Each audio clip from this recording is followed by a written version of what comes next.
I like to paint places that I'm close to, that I know. When it's raining, I like to paint reflections. So I'll go in the short north, for example, with my camera. I'll go get a bunch of reference shots of areas of town that I think are iconic and kind of resonate with me or I've had a good experience at. I focus mostly on neighborhoods like the short north, Clintonville, German Village, areas where I spend a lot of time. For some of my photos, I'll ask a building owner if I can go and get reference shots. Like, for example, the folks at the Hilton let me go in the top floor of the hotel to get some reference shots. I do use all of my own original photos. It's not a drone or anything. I'll go high up and get photos if I can get in the top story of a building or on a rooftop. The view from the Joseph is from the top floor of that hotel, and the middle one is from the catwalk in between the Hilton and the convention center. Then when I get home, I kind of look through those and piece them together and figure out what I kind of want to build from there. And then, yeah, I just kind of select a few and just sketch them out and work from there. So I usually like to start with a basic grid just to get things into perspective so I don't really completely overwork it and redraw it. The under drawing is really just a suggestion and some guidelines, but I like to make sure I get the perspective pretty accurate just to give myself kind of a head start. So a lot of people use grids. Some people are opposed to them. I really like it just because it helps me get a frame of reference and get things into perspective from the get-go. And then I completely paint over it.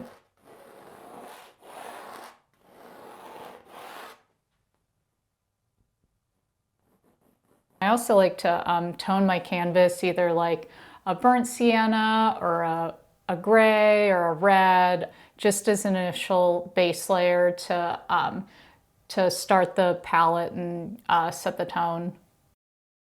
Sometimes I'll paint the same scene multiple times with different palettes just to really explore ways of studying color.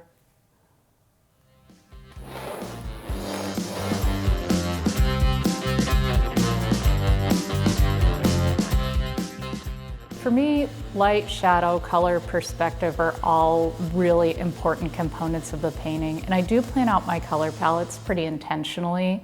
For some, I choose a more limited color palette if it's a moodier scene or a day scene where it's really rainy.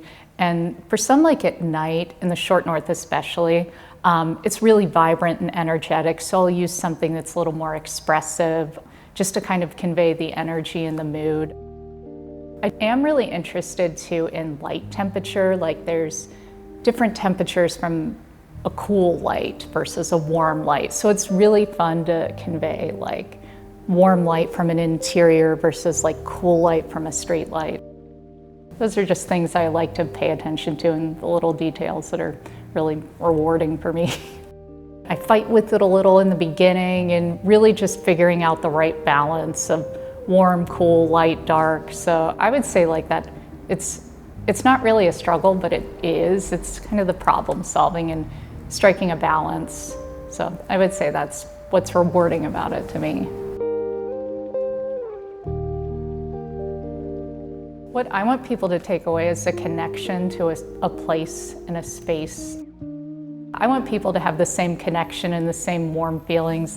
Columbus is a big, small city. So a lot of the places I paint, people have a connection to and know. So that's what I want people to take away, is just the warmth and sense of place. Columbus is just a really great place to grow as an artist, and there's so many opportunities here to show your work and really engage with the community.